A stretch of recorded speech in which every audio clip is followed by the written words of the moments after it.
I think I would know that.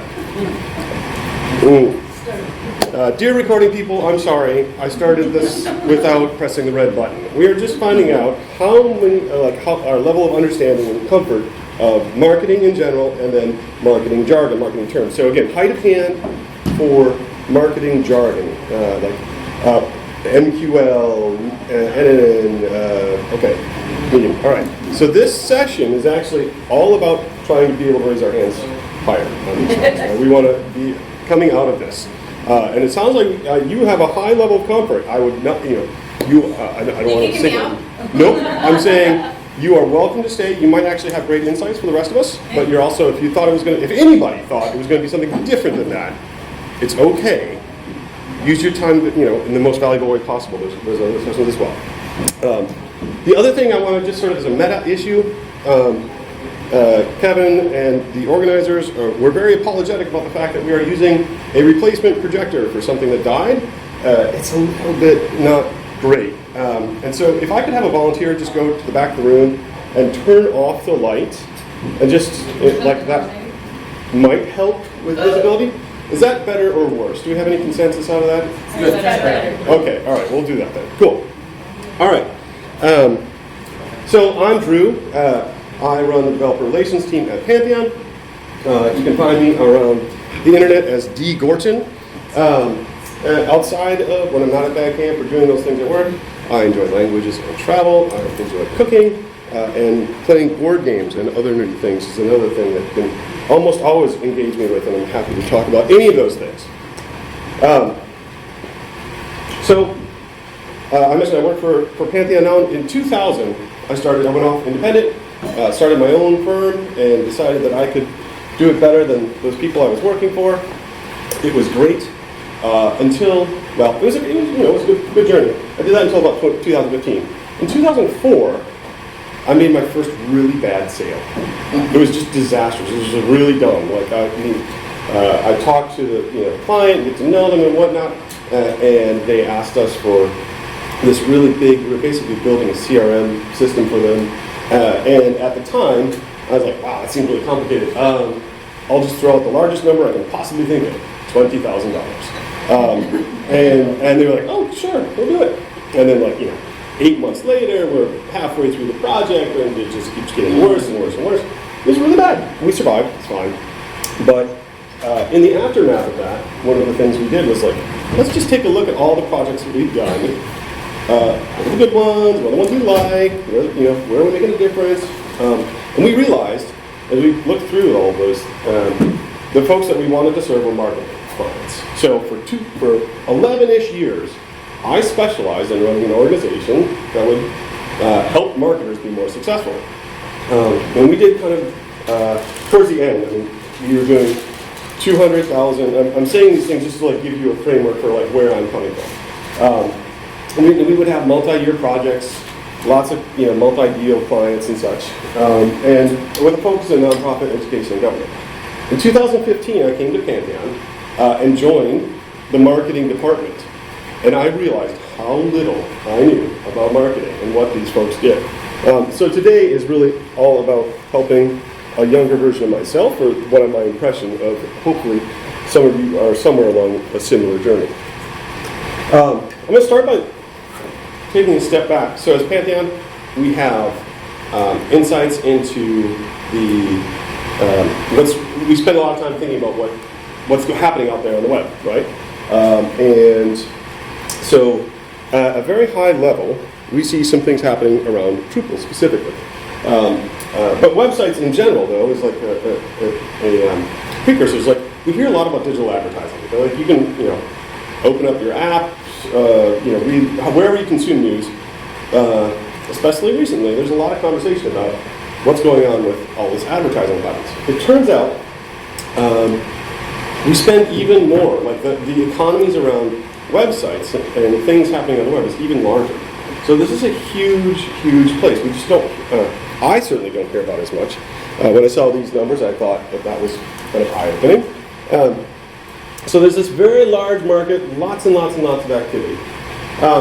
If you break that down and look at And this is a bit of an eye chart, especially on the fuzzy monitor and the bad things. So I'll dig in and explain it.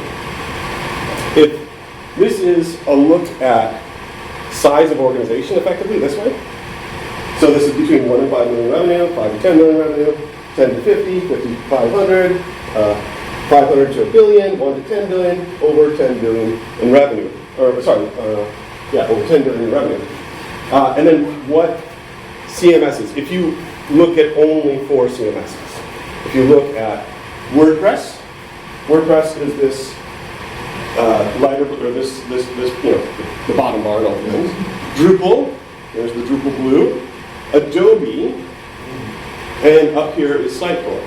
So as you head across, there's this a lot of WordPress shrinking over time, and Drupal holds pretty steady at this 10 million and above. It's just kind of like this solid chunk, and then there's a good chunk of folks who are doing it kind of in this 1 to 5 million range. Adobe is very much in a very large organization. Sitecore grows again, sort of skews enterprise. I'm curious, for those of you who are out competing perhaps against some of these technologies, does this ring true? Is this? Yes.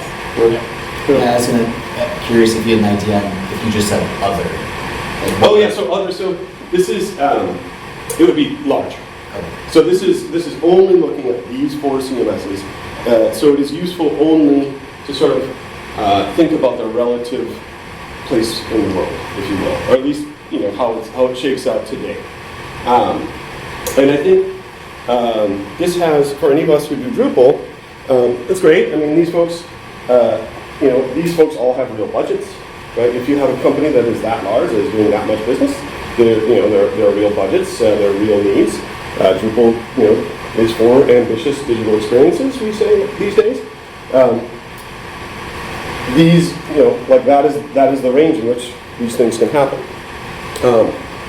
But if you look at just 3 of those, I think Drupal has a lot less experience talking to marketers, right? Historically, if you, I think, search the Bandcamp schedule for the word marketing, I think we might have just found it, right?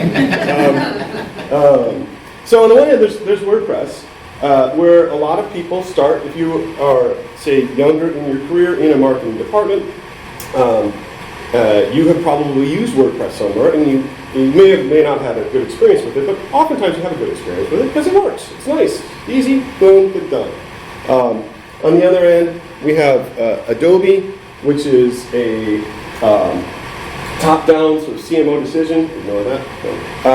So there's a very different kind of sales cycle. They've got people wearing ties and they're talking to other people, talking about digital experience management and blah, blah, blah. And then in the middle, we have us, Drupal. If you throw in to Google the term marketing for WordPress, you get lots and lots of suggestions back. So there's tons of content out there. Email marketing for WordPress, marketing automation for WordPress, affiliate marketing, inbound marketing. You do the same thing for Adobe, marketing Adobe Cloud, analytics, Dynamics 365, etc. You type in marketing for Drupal, and Google is just like, those words don't belong together.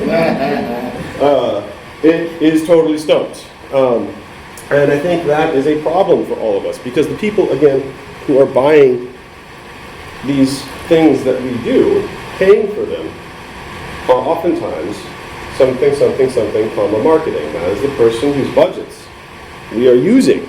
If we do not understand what these people do, I think it's very bad for all of us, frankly. We actually have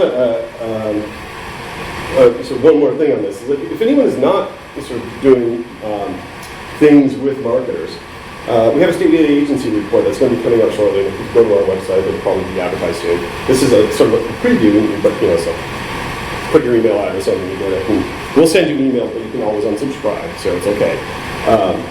But this will be one of the things I noticed as I was looking through some of our early results. But basically, so again, bit of an eye chart, especially I'm sure in the back. These are a bunch of different things that agencies offer as services. So consulting on marketing strategy, content strategy, marketing automation, SEO, paid advertising, social media marketing, loyalty marketing, Obviously, web design development is sort of unspoken, but here, if you look at and then profit margin, the darker bar here is profit margin over 30%. This color bar is profit margin under 20%. If you are running an agency, basically the thing that I took away from this is, if you are doing a good job of connecting with these marketers, it's also good for the agency's health, right? For the company that is offering these services.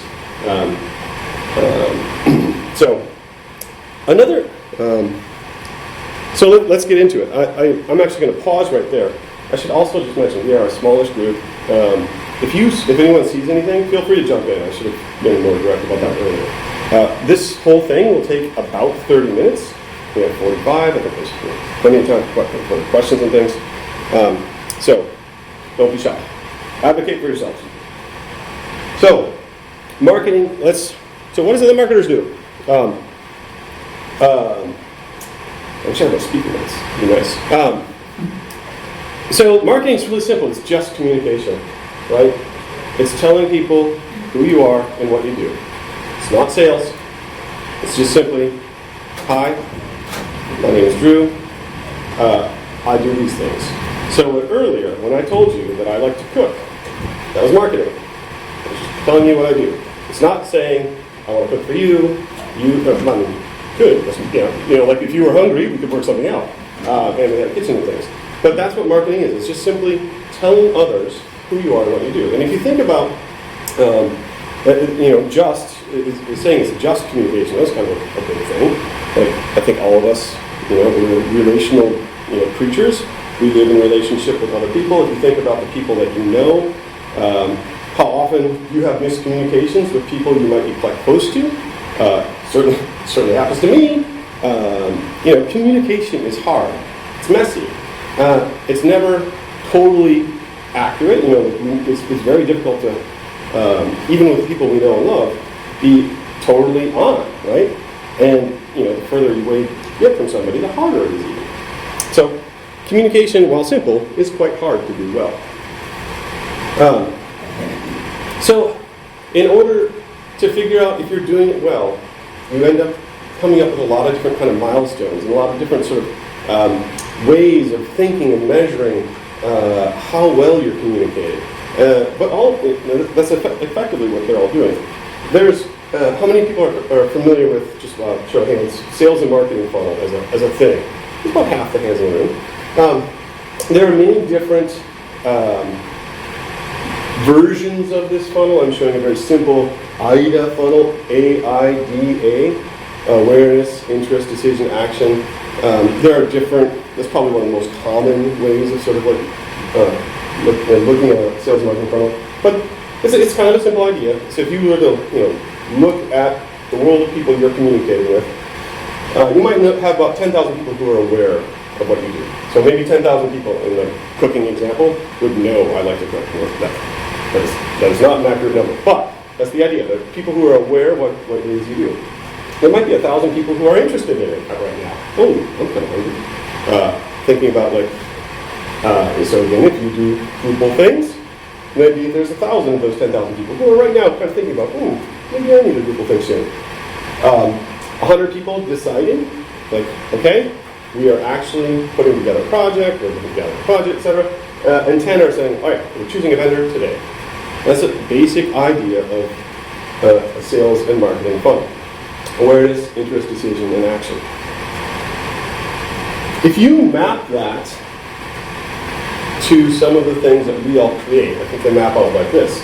Awareness, blog posts, how-to guides, videos, advertising, SEO, those are all awareness kinds of things. Interest stuff would be more like webinars or ebooks or newsletter signups, white papers, etc. Decision, this sort of maps to like request info or add to cart, something like that. Putting a button that says, tell me more. And action being like, I'm donating right now. You can check out. So I have a question for the room. I put blog posts. So blog posts versus ebooks. I'm putting those in two different categories. Anybody want to be, or a newsletter? There's just content. Anyone have a hypothesis as to why I might have done that? Yeah. Blog posts garner a lot of SEO. They do. They absolutely do. Yeah. Let's unpack that. Let's keep on going. And webinars or ebooks don't. Presumably, if you're getting an ebook, we're going to provide some information in exchange for that. So That's right. you're willing to raise your hand and say, Mm-hmm. here is who I am. Yeah, exactly right. So you dropped in an email, right, and you've said, typically, like, yep, all right, even if it's a fake Gmail account, it's still a little bit of a recognition, like, okay, the things that you're doing are of enough interest to me that I'm willing to surrender a little bit of my anonymity to find out more. I'm maybe thinking that you have something I could consider reacting to, etc. So, again, just content, but it's sort of like the relationship is progressed to a new level once you're willing to engage in conversation. Any questions about that? So, has anyone ever seen this graph before? This is the Martech 5000. Once upon a time, it had the logos of 5,000. If you had a much larger screen, crisper image, you could make out the fact that these are all logos of companies, and we'll zoom in a second. The thing about all of this sales and marketing funnel is there's a lot of technology involved in managing many aspects of this. And this is what that landscape looks like. This is the Martech 5000, the marketing technology solutions that exist out there in the world. And so I know that this is actually difficult for me to read at this scale, but content management systems are down here. In this area, there's like, that's CRM right there. This is like Salesforce and City CRM and others, would be in this area. Analytics is one of these things, social marketing, SEM, SEO. Can you just read the things at the top so we know what the columns are? Oh, yeah. So advertising, thank you. That's a great suggestion. So farthest to left is advertising promotion, content and experience, social and relationships, commerce and sales, and then data. And then actually, not pictured, is project management, like the thing. There is in fact one of these categories that is all about rating and selecting the rest of this stuff. Is this how confusing this is? So if you are a marketer, you are choosing things from each of these columns. And maybe, not every organization is going to have everything, but you probably have something for advertising promotion. And maybe you have a couple different categories, and maybe a couple of these things, a couple of these things. For in the larger and more sophisticated organization, the more choices you have to make, right? Because you're doing ever more refined things. Drupal exists down. That was one of the little orange down here. This is the little bubble that's got Drupal in it. And I know that's probably quite hard to see, but can anybody find us? Anybody? Anybody? Go ahead and shout out if you see us. Oh, this? Yeah, I know. I don't know exactly what that is. It's actually right here. This is the Word logo, right? The typeface logo. And Google and Squarespace is in here. All those other things, right? So when someone is making the choice, even just in this category, this is a crowded thing.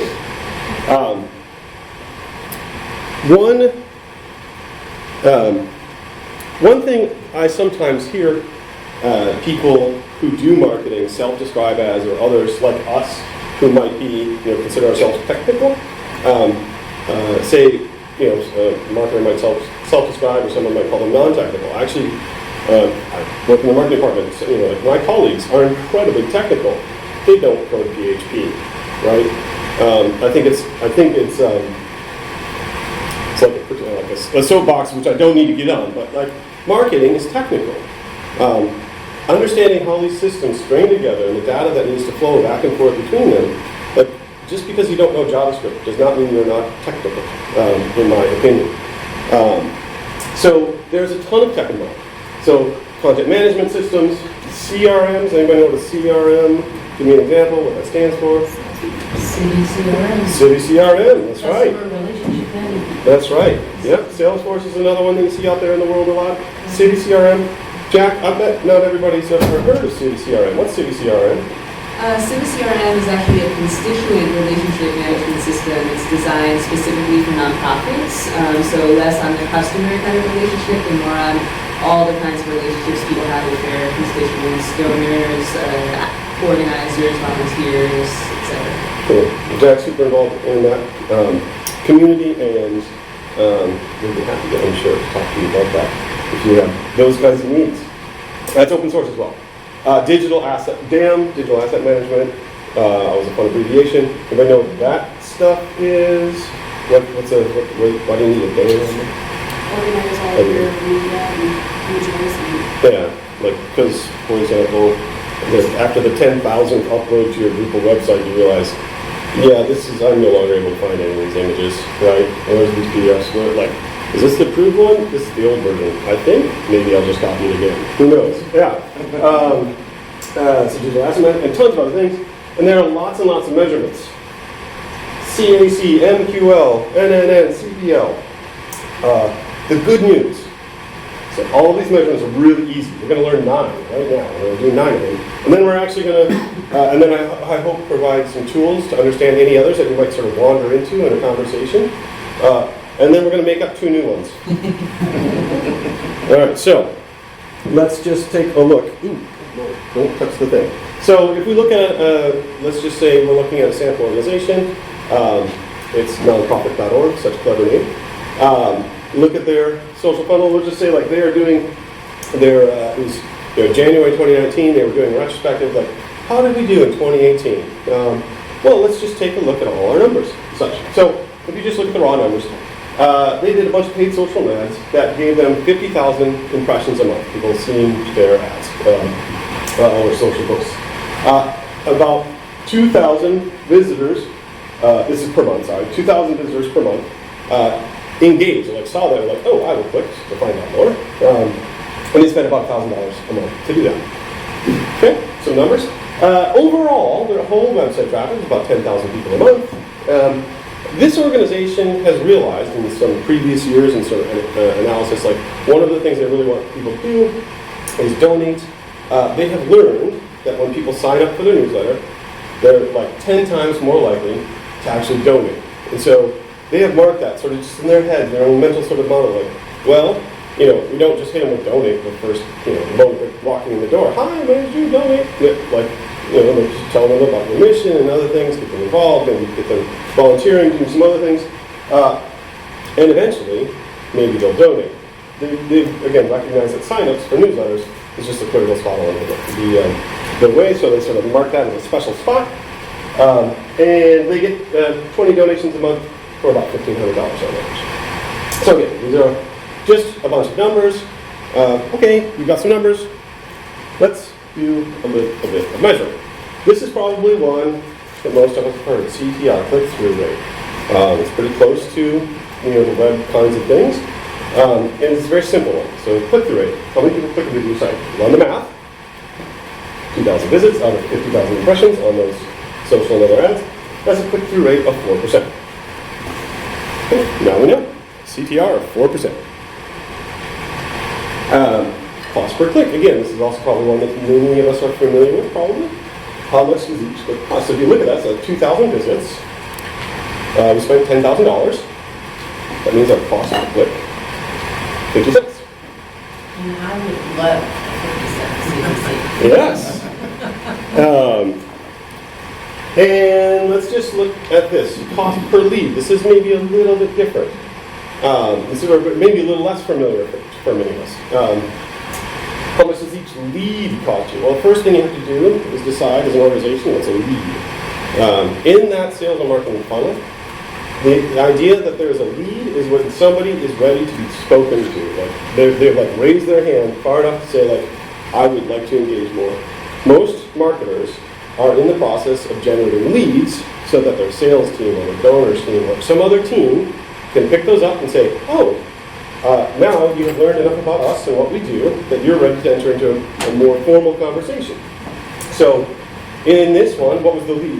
what do we like based on what I've already described? Come on up. There's room. Yeah, like come on. There's chairs. Let's everybody make room for new friends. Anybody want to? What's a lead for this organization? Someone newsletter. Newsletters. Oh, so it's a newsletter site. It's not yet a donor, but again, that's sort of mark along the way that they're more likely to come back and engage with those more ways. So if you look at those 1,000 visits, you do the math, that produces about 80 newsletter signups on average. That is a $2.50 cost per lead in this case. Again. Woo! Wow, that would be awesome. Well, so let's actually unpack that a little bit. Well, so we've just found that we got a click-through rate of 4%, a cost per click of 50 cents, and a cost per lead of $2.50. So are these good? Yes, you kind of know. How? You don't know. It'd be great for your organization. Some other organizations, not so much. It really depends. It depends on what you're doing. And how do you know? Well, you look at what it used to be. Last year, it was this. This year, it's better. All right, you can sort of demonstrate progress. Or peers, right? And so, for those of us who work with many different organizations that have a similar kind of structure and footprint and industry and such, you have incredibly valuable information available to you. So, for example, for Pantheon, Pantheon provides infrastructure for Drupal, Drupal websites. So, we compete against many people. One of them is Acquia, for example, a platform who are other sponsors here today. If I knew that my numbers were better than their numbers, I'd be pretty happy, right? You may have those kinds of insights. You, as someone who works with multiple clients, can say, well, typically our clients in the media industry, after they engage with us, have a cost per lead of $2.50. And you shouldn't leave that with that unless you know that was an improvement. But the idea that you know some of these things, and then I can share them in an anonymized fashion, is a really powerful thing to help someone on the other side, someone who identifies as a marketer, trying to understand these things. They'll go to conferences and other things and sort of look at industry norms and such. But again, it's hard to know. These are just numbers. Whether they're good or bad or not, really depends on what you're doing. And you look at your history and such. So there are a ton of, so again, we just ran through 3 jargony things. Hopefully they were pretty straight. I mean, once you sort of peel them back, they're not too hard, I don't think. So let's, say we're going to get through 9. Got 6 more here. MQL is a marketing qualified lead. Almost all, again, marketers are measured at some point about how many MQLs they can produce for their sales team, or for their donations team, or whatever the organization's about. So it is marketing saying, we believe these people, this individual, each single MQL is an organization or individual, has shown enough interest, we've engaged with them enough, that they're ready to sort of take the next step with us. So MQL, very common, yes. So is that particular term commonly used in nonprofits, or is that more used I would say for-profit. It is more, I would say, again, it's more larger, more sophisticated, if you will, nonprofits will still frequently, I think, use this sort of term, but like, anybody want to double check me on that? Like, anyone work for a nonprofit of any size? Wants to? I mean, I work for one. Okay, yeah. So that's a really good point. So not used universally in nonprofits like perhaps. Does anybody work a lot with nonprofits and has heard the absence of this? I'm actually kind of curious. Okay, all right. So this may be skewing a little bit for-profit. Customer acquisition cost, CAC. Just based on what that spells out, anybody want to guess what a CAC might be trying to measure, or how what the formula would be for a CAC? How much does it cost you to get someone to buy? Basically, yes. So Your marketing spend divided by the number of you add the click-through rate, you add the cost per click, all of that. Mhm. Accumulate that and then calculate this? Yeah, so it's like, it's all of your costs, it's all of your marketing costs to produce. So if I, for example, if I spend $1,000 on sales and marketing, and I get one client, my customer acquisition cost is $1,000. If I spend $1,000 and I get 1,000 clients, my customer acquisition cost is one. And it doesn't take into account how much that customer spends. It does not. That is the customer lifetime value. Very astute, because you kind of need to know that too. The lifetime value, total lifetime value, there's a lot of different ways that this gets abbreviated, but it's a way of measuring. So for example, your local grocery store, I have a very different relationship with them than I do, say, the place where I bought my refrigerator. I bought one very large thing, presumably they made some money with that, but every week I go buy 2 teenage boys, I buy a lot of food, and you know, like that, they know that as a customer I just keep coming back and back and back and back.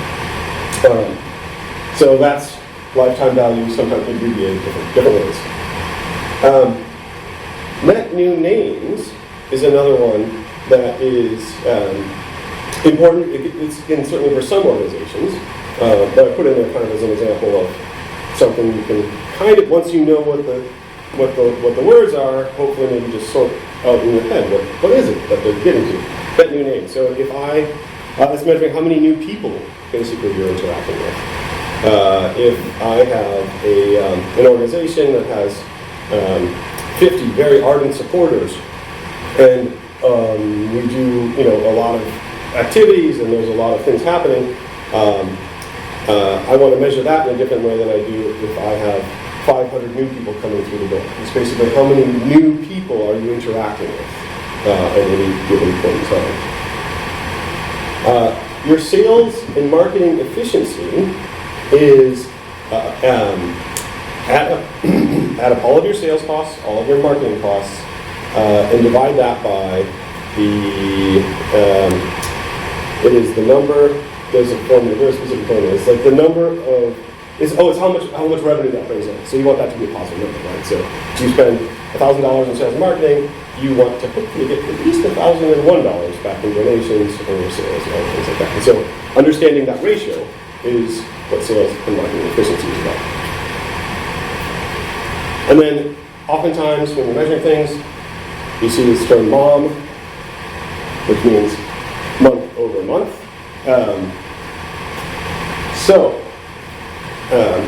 When I said earlier, like when I joined Pantheon and been in marketing chain of command, one of my colleagues in an early meeting sat down and had on a slide, CPL is down 35% MOM, and I knew I was in the deep end. So I'm like, okay, well, are we happy? Are we sad?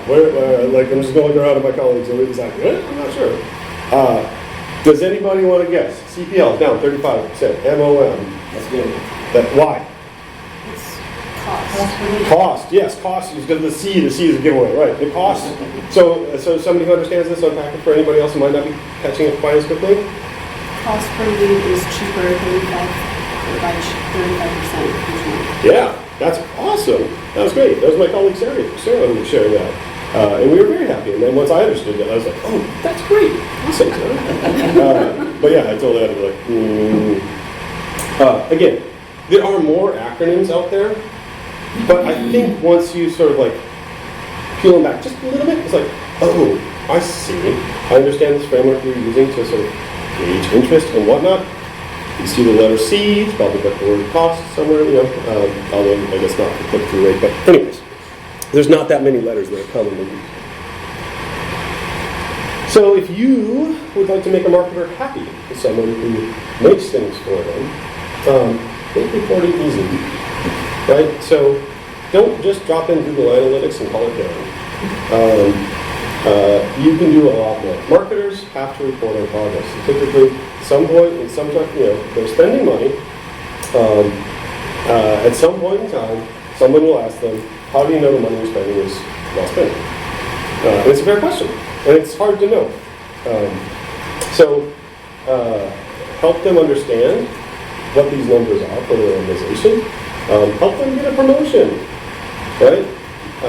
Not only make it easier to report on them, make it easier to improve them, right? If you go into projects thinking about these things, you will make your marketing colleagues very happy. Figure out what it is that they are measured on. There is going to be something that they have to, the organization has charged them with. Like, what is the thing that you are doing in order to make this organization better, stronger, etc., today and in the future? And your insights. If you work for, if you're in an agency sort of setting, you work with lots of people in different, you work with lots of different clients, you have access to insights from those clients to understand how their business works. And again, like, be ethical, don't go sharing, but there are ways to do that can provide a lot of value for your clients now and in the future.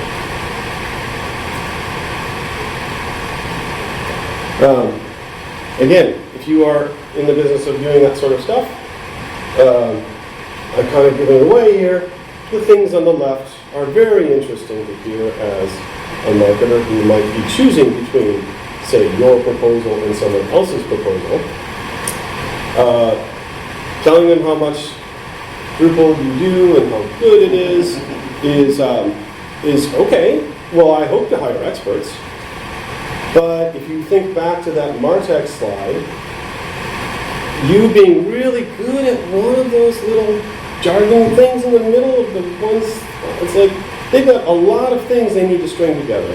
You being really good at one of them does not really do a lot to convince them that you're going to do the things that they need as an organization. Being able to talk about things on the left-hand side, however, implies that you understand this larger framework that they are working it with. Now they have an ally who can help them understand, hey, I'm not just building a website, I'm building a website that's going to produce results. Because in the end, at the end, most of us aren't building websites just to have pixels on the screen. We're doing that to reach through, connect with someone on the other side, and have some sort of change in the world, some sort of action, some sort of activity. So, thinking about your work this way will not only help you communicate better with the market, but also maybe provide new insights to what it is that you, as an organization, are doing. So, Building websites, that's commodity work. yes. So if you want to drive value, you have to understand business process, and marketing is centered to all of that. That is a much better way of saying what I was trying to do with a really complex graph. If you're just doing web stuff, you're more readily commoditizable. If you're doing these other things, that word strategy is pretty handy. You can get kicked out of a company like that. Yeah. If you're driving value, they're not going to let you go. So, again, if you're helping them connect with other technologies, other tools, think about how it is they're reaching new people, how they're being more successful themselves. That's the very top one, consulting on marketing strategy. You are not only going to be more valuable to them and have more things, the organizations you're doing the work for will be more successful because you're helping them, you're advising them, making them stronger, better.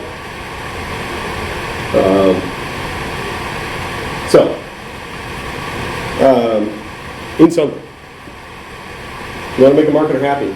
The communication is hard, right? There are a ton of measurements involved in these things, a lot of technology and requirement, but it's all, I think, pretty straightforward at the end of the day.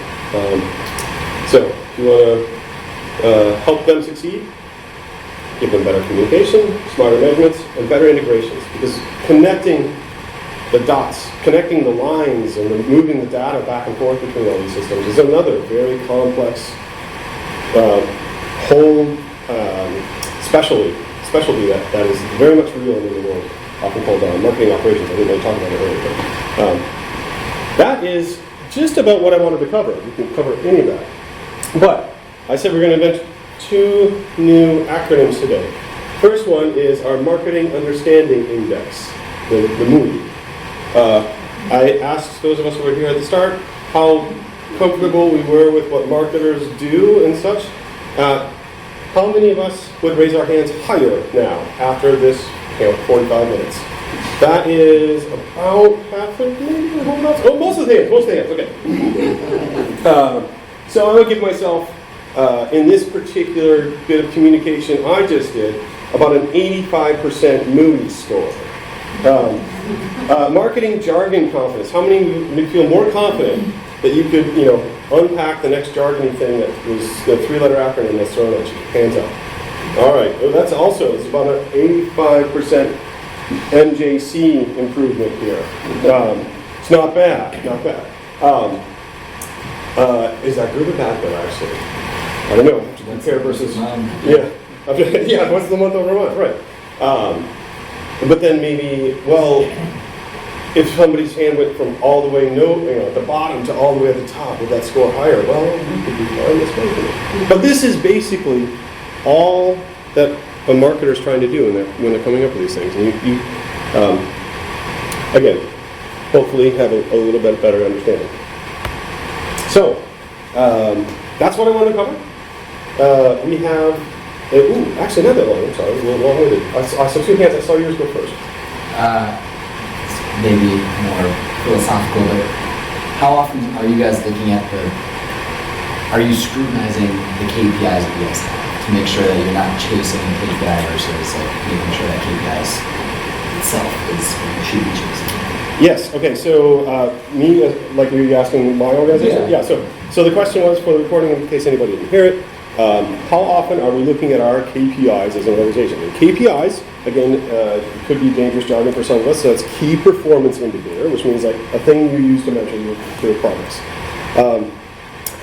So speaking on behalf of Pantheon, we look at it at least monthly. We look at these numbers of like, what are, we want to know net new names and MQLs and in fact, some of the more important ones we're looking at a weekly basis. I guess my question is more about, at some point someone decided it was important.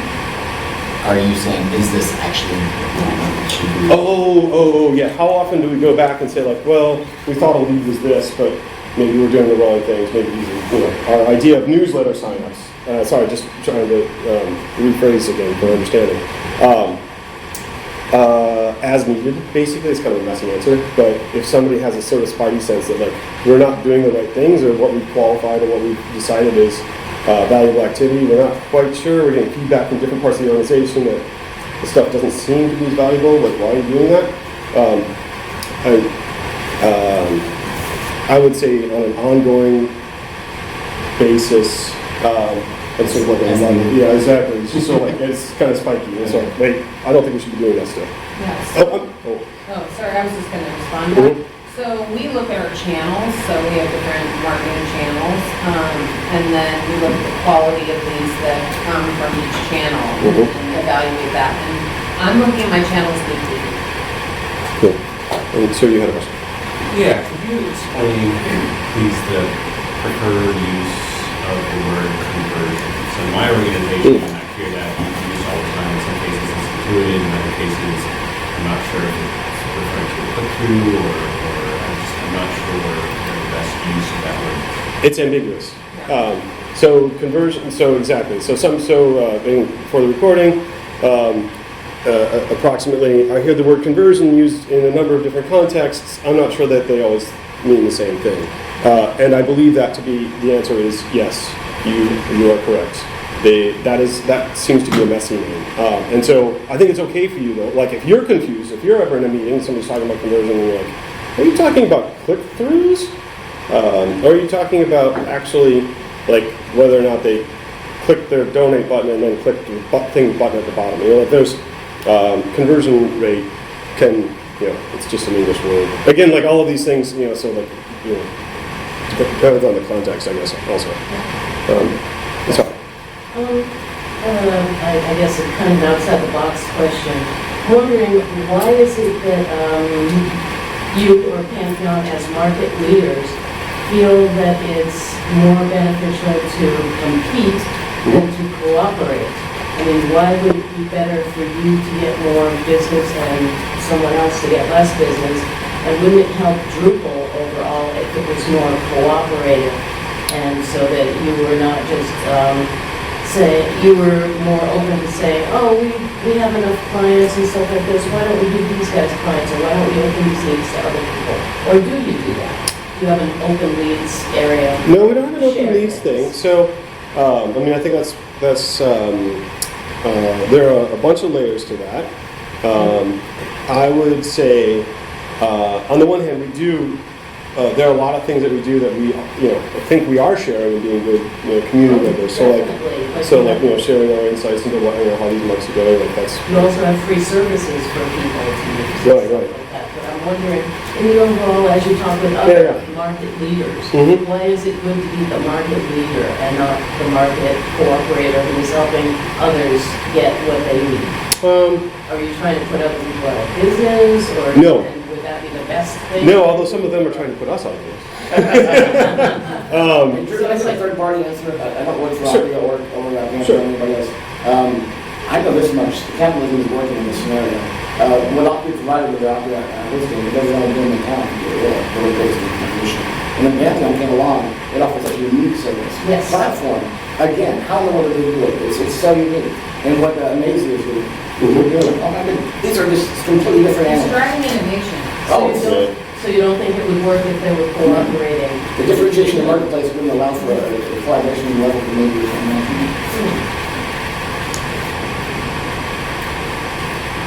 Sorry, we'll do one last question, and then I just realized like we are close to time, so I'll let you do the next session. I'm good, All right, peace out. All right. Well, thank you, everyone. And I'm happy to stick around. I'll be here today, etc. Pantheon booth around. Feel free to say hi and ask further questions if you have.